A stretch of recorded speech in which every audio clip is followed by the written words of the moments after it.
अगर कोई साबित कर दे कि आप झूठ बोल रहे हैं तो क्या होगा? मैं चैलेंज करता हूँ कि अगर हमको वो दिखा दें कि जो चीज में हम क्लेम किए हैं स्कूल के बारे में, आपका चिकित्सा के बारे में, हॉस्पिटल के बारे में, पानी के बारे में, अगर ये सच निकलता है तो मैं उसके साथ खड़ा रहूंगा। लेकिन अगर ये गलत है, मैंने जो सही कहा अगर ये सही है तो मेरे साथ उन लोगों को आना पड़ेगा। अच्छा, पूरा ये आपका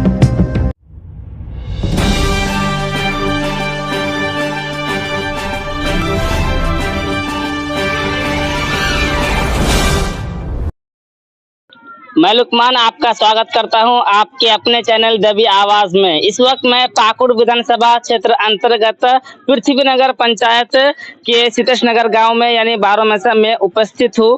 यहां पे इस वक्त राजनीति में क्या सियासी हलचल है ये देखने के लिए हम लोग ग्राउंड रिपोर्टिंग करने के लिए आ चुके हैं।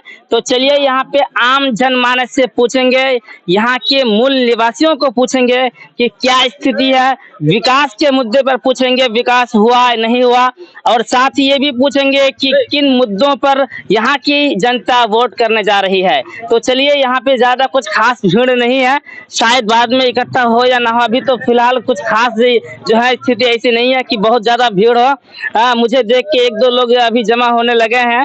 तो यहाँ पे देख सकते हैं कि धीरे धीरे यहाँ पे जहाँ पे मैं खड़ा हूँ ये बिल्कुल चारों तरफ का संगम है। इधर से भी, मेरे पीछे से राइट साइड, लेफ्ट साइड, चारों तरफ से जो यहाँ पे लोग आके जमा होते हैं, इकट्ठा होते हैं, बिल्कुल संगम पे मैं खड़ा हूँ। और यहाँ पे एक चीज मुझे नजर आई कि हर पार्टी के झंडे यहाँ पे जो है लहर रहे हैं, हर पार्टी के समर्थक यहाँ पे उपस्थित हैं।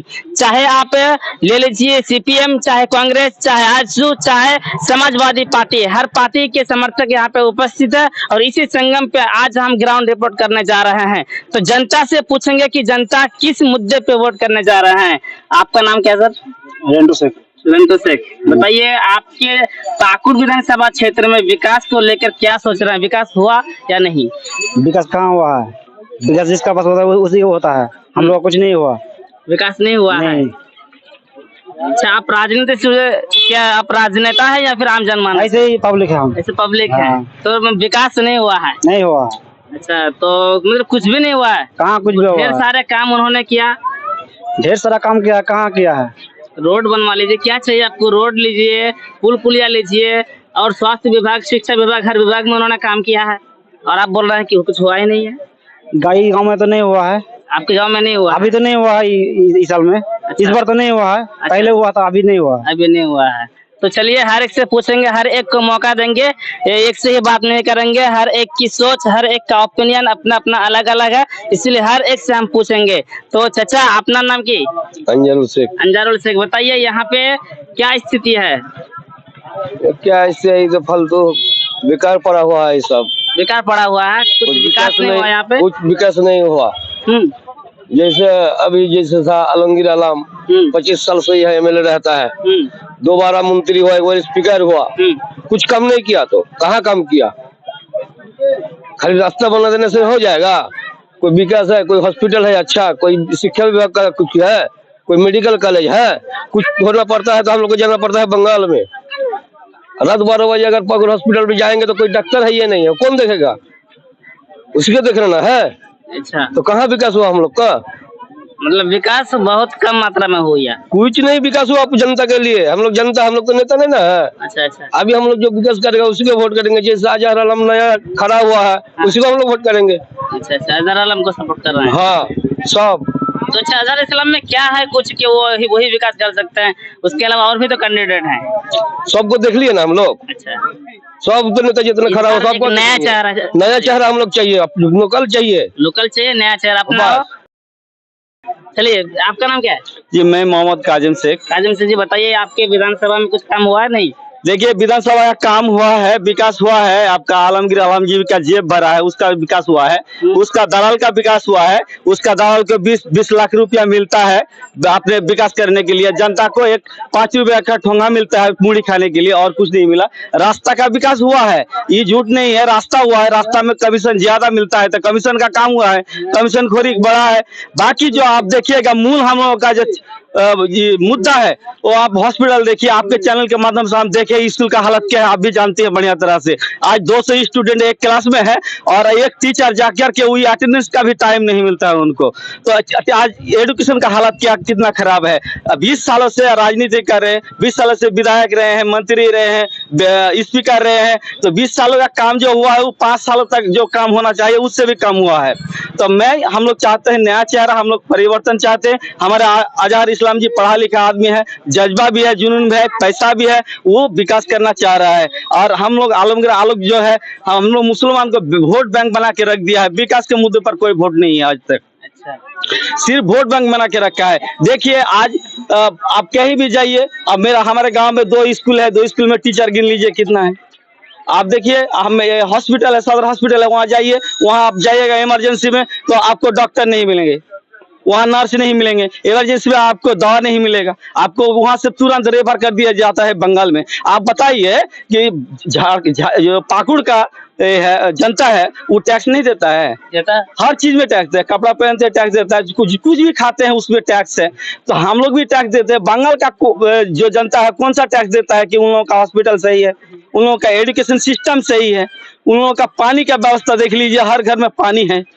तो आप इलेक्ट्रिक बिजली दीजिए, आज आप बोल रहे हैं कि बिजली बिल माफ हो गया। एक चीज बताइए, आपके माध्यम से हम बता रहे हैं कि बिजली बिल माफ, आप बताइए बिजली बिल किसका माफ हुआ है?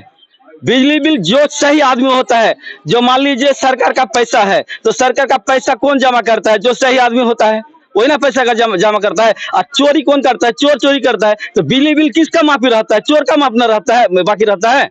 जो सही आदमी रहता है उसका बिल बाकी रहता है। नहीं, कभी कभार ऐसा भी होता है कि वो बेचारे मजदूर है, गरीब है, पैसा दे नहीं पाते, इसीलिए वजह से पैसा बाकी रह जाता है। ये बात भी सही हम समझ रहे हैं कि चलिए माफ किए, लेकिन हम माफी नहीं चाहते, हम भीख नहीं चाहते। बिजली बिल जो माफ कर रहे हैं, माफ हम लोगों को माफी नहीं चाहिए, हमको अपना हक दे दीजिए, हम बिजली बिल जो है अदा कर देंगे, दे देंगे, पे कर देंगे। बहुत पॉइंट की बात आपने उठाई। और हम बता रहे हैं कि बिजली बिल जो आप माफ किए, बिजली बिल बिना माफ करके आप 20 घंटा 22 घंटा लाइन दीजिए। आप 3-3 घंटा 2-2 घंटा लाइन देते हैं दिन भर में, और अंत में बोलते हैं आप बिजली बिल माफ कर दे। आप तक आपका करंट ही नहीं रहता है, तो बिजली बिल माफ करके कौन सी फायदा है? तो आप एक काम कीजिए, 20 घंटा 22 घंटा करंट दे दीजिए और 50 रुपया पर मंथ कर दीजिए। बिजली बिल का जो रेट है, यूनिट का रेट है, वो घटा दीजिए। ये भला हो जाएगा, सबका गरीब जनता का भला हो जाएगा। और आज मान लीजिए कि जिसके पास पैसा है वो सदर हॉस्पिटल जाएगा। मैं 50 रुपया लाख रुपया महीना में कमाऊंगा तो सदर हॉस्पिटल जाऊंगा, तो कौन जाएगा? गरीब जाएगा। सरकारी स्कूल में कौन जाएगा? गरीब का बच्चा जाएगा। तो गरीब के साथ खिलवाड़ हो रहा है। बड़ा आदमी तो बड़ा स्कूल में लेके चल रहा है, मंत्री संतरी जो है, दलाल जो है, जो पैसा कमाता है महीना में 50,000 लाख 2 लाख रुपया कमाता है, तो बढ़िया बढ़िया स्कूल में भर्ती कर देता है। लेकिन गरीब का आदमी कहाँ जाएगा? वो तो आप सरकारी स्कूल में जाएगा। उसका बच्चा जो है, उसका बच्चा लायक नहीं बनता है। मान लीजिए एक टीचर बनना चाहता है, एक डॉक्टर बनना चाहता है, वो काबिल बनना चाहता है कि कुछ हम बिजनेस करें, आगे बढ़े, लेकिन उसको शिक्षित आप पूछे होंगे, चाचकी स्कूल में एक बार आप शायद किए थे, तो वहाँ का क्लास का क्या हालत है? एक भी बच्चा 5, 6, 7 क्लास का बच्चा, उसका क्लास का जो स्पेलिंग होता है उसको भी वो भी मालूम नहीं है। तो ये बहुत शोचनीय अवस्था है, इसको चेंज होना चाहिए। हम लोग परिवर्तन चाह रहे हैं, इसको 20-25 साल हम लोग देख चुके हैं, आप देखना नहीं चाहते हैं। हम लोगों का पानी का बिजनेस दीजिए, आपको दिखा देंगे कि गाँव में पानी जो आपका चापाकल जो बना था वो लगभग 10-15 साल पहले बना था। वो जब बना एक ही बार बना, लेकिन खराब जो हो गया अभी तक खराब ठीक नहीं हुआ है। अब टैंकी देख लीजिए, घूम घूम करके एक टैंकी में 20 लाख रुपया खर्चा किया है, तो उसमें मतलब 5 लाख खर्चा या 15 लाख जो है कमीशन में चला गया, तो वो अभी खराब हुआ के पड़ा है, अभी तक ठीक नहीं हुआ है। तो ये कौन देगा? आप मान लीजिए कि 30 साल तक राज में रहेंगे और 5 साल तक काम कीजिएगा, बाकी आप फ्री में रहिएगा।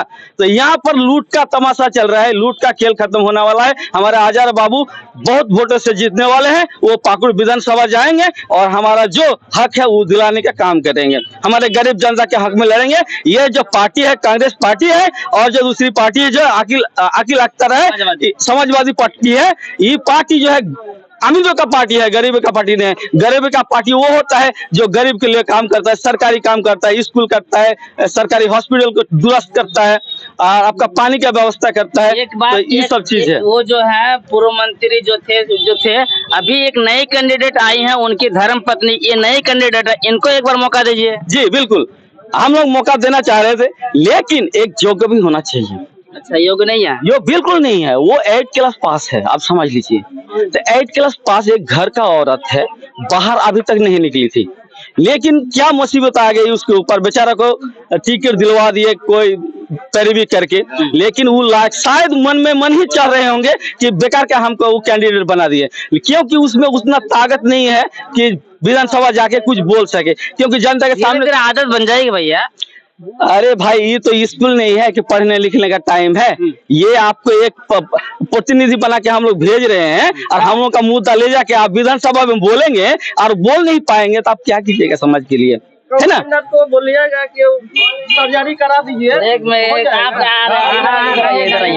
तो जो है यहाँ पे जितने भी लोग हैं चारों तरफ से, बिल्कुल मैं संगम पे मोड़ पे खड़ा हूँ, यहाँ पे इन्होंने भाई साहब ने बिल्कुल हर बात को लॉजिकली उठाया कि हमको भीख नहीं चाहिए, हमको माफी नहीं चाहिए, बिल्कुल हमको अपना हक चाहिए, हम अपने हक और अधिकार लेकर के हम खुद बिजली बिल जो है दे सकते हैं। और कुछ कहना चाहेंगे? बिल्कुल, ये जो मान लीजिए हम अभी जो कांग्रेस के लोग यहाँ पर वोट मांग रहे हैं, कांग्रेस के निजी बलबूते पर वोट नहीं मांग सकते। अच्छा, आप राहुल गांधी के कंधे पर चढ़कर, हेमंत सरकार के घाट पीठ पर चढ़कर, और गठबंधन सरकार के जो नाव का है, नाव में चढ़कर वो वोट जीतना चाहते हैं, उसका दूसरा मतलब कोई छाप दूसरा दे दीजिए हाथ छोड़ करके, वो मुखिया के भी लायक नहीं है, मुखिया में भी जीत नहीं सकते, तो विधानसभा तो दूर की बात है। तो ये है वो हेमंत सर के नाम पे जो 3000 का मुद्दा है। अगर ऐसी बात है तो वो 25 साल से राज कर रहे हैं, ऐसे राज कर रहे हैं। बिल्कुल ऐसे राज कर रहे हैं, कभी एनआरसी, कभी सीए, इस सब में जो है, और राहुल गांधी और आपका हेमंत सोरेन के नाम लेकर वो वोट में जीत के आए हैं। जब तक मंत्री जी थे जेल में नहीं थे, जेल के बाहर थे, तब तक यहाँ पे कोई दंगा फसाद नहीं हुआ था। जैसे ही मंत्री जेल में गए, दंगा फसाद शुरू। बिल्कुल ऐसा नहीं है, क्योंकि दंगा फसाद कोई राजनीति लोग नहीं किया है, ये तो एक मुद्दा देखिए बना दिया गया है, ये कोई राजनीति लोग नहीं किया है। मान लीजिए राजनीति जो गांव में है वो लोग बड़ा चढ़ा के मुद्दा बना देते हैं, एक कोई आलमगीर आलम, मान लीजिए आलमगीर में जब नहीं रहे तब मैया योजना बना है, तो आप इसको क्या समझिएगा? मैया योजना राहुल जब आलमगीर आलम जी हेमंत सोरेन जी जेल में थे तब मैया योजना हुआ था कि नहीं हुआ था? तो आप मान लीजिए कि मैया योजना देना ही चाह रहे थे, तो आप 5 साल तक क्या किया?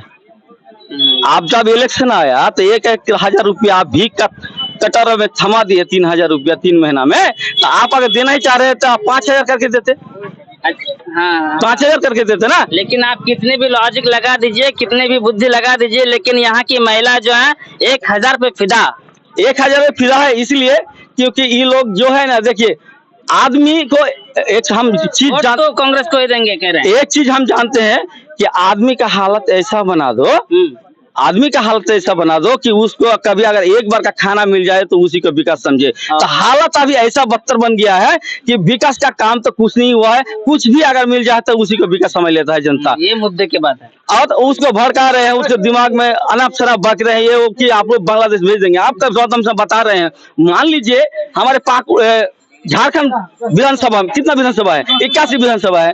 मान लीजिए यहाँ आलमगीर अगर जीतते हैं तो एनडीए में जाएंगे, तो एनडीए में अगर जाते हैं, आलमगीर एनडीए में नहीं, इंडिया गठबंधन नहीं, हम लोग जो अजहर इस्लाम जो है एनडीए में जाएंगे और आलमगीर आलम जो है इंडिया में जाएंगे।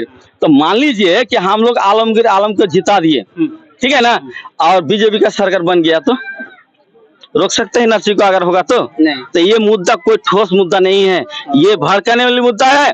81 सीट है, कितना चाहिए? 41 सीट होना चाहिए ना सरकार बनाने के लिए, 41 सीट। यहाँ पर अगर आलमगीर आलम को हम जिता भी देते हैं तो दूसरे जगह से एनडीए का सरकार नहीं बनेंगे, बीजेपी की सरकार नहीं बनेंगे। तो क्या है, हम लोग तरवार के नोक पर जीवन यापन कर रहे हैं कि कुछ भी हो जाएगा, हम लोग जब भी मान लीजिए बीजेपी का सरकार बन जाएगा तो हम लोग बन तक चले जाएंगे। तो ये बहुत झूठ है, कांग्रेस द्वारा फैलाई जा रही है, ऐसा कुछ नहीं होने वाला है। ये लोग विकास के नाम पर वोट नहीं मांग सकते, ये लोग बांट के वोट मांग सकते हैं, हिंदू मुस्लिम के ये लोग भी वोट मांगने का काम करते हैं।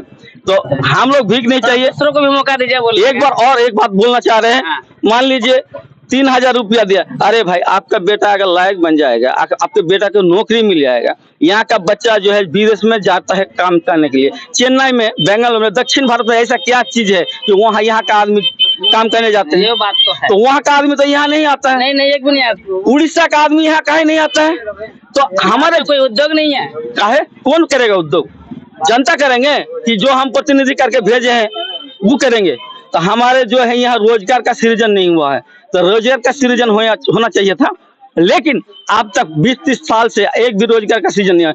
आलमगीर आलम जो है विकास किया है बांग्लादेश में, चीनी का फैक्ट्री लिया है बांग्लादेश में। अरे हमारे पाकुड़ में जगह नहीं था चीनी की फैक्ट्री खोलने के लिए, बांग्लादेश में जगह है।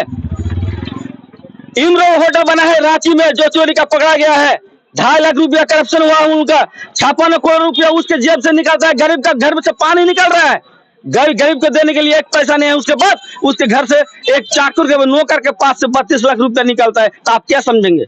वो लूट का राजनीति है।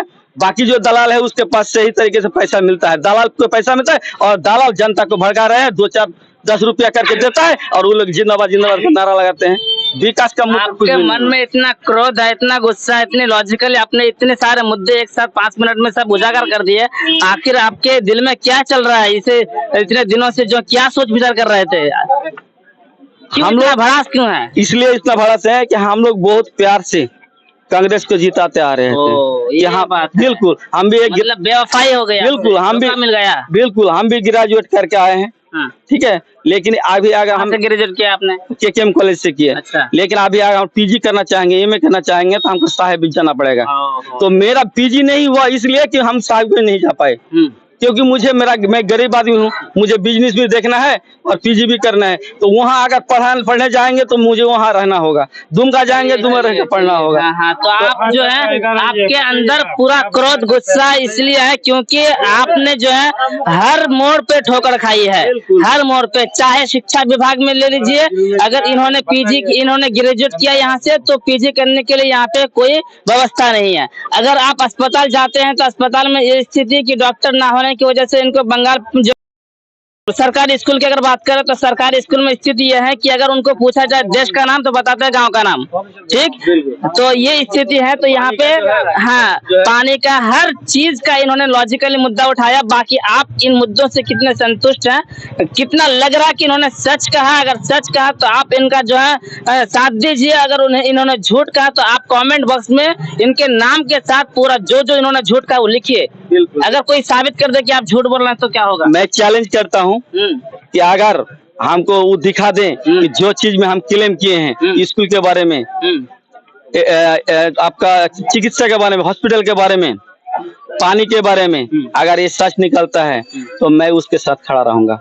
लेकिन अगर ये गलत है, मैंने जो सही कहा अगर ये सही है तो मेरे साथ उन लोगों को आना पड़ेगा। अच्छा, तो पूरा ये आपका चैलेंज रहा है? बिल्कुल चैलेंज है। अब तक के इंटरव्यू में सबसे कड़वा और सबसे जो है बिल्कुल क्रोध वाला इंटरव्यू इनका था। आपका नाम क्या है? मोहम्मद काजिम शेख। मोहम्मद काजिम शेख ने पूरा चैलेंज किया कि जितना कुछ मैंने क्लेम किया, जितना कुछ मैंने बताया, एक भी अगर गलती निकली तो मैं उनके साथ, और अगर सही हुई तो आपको मेरे साथ आना पड़ेगा।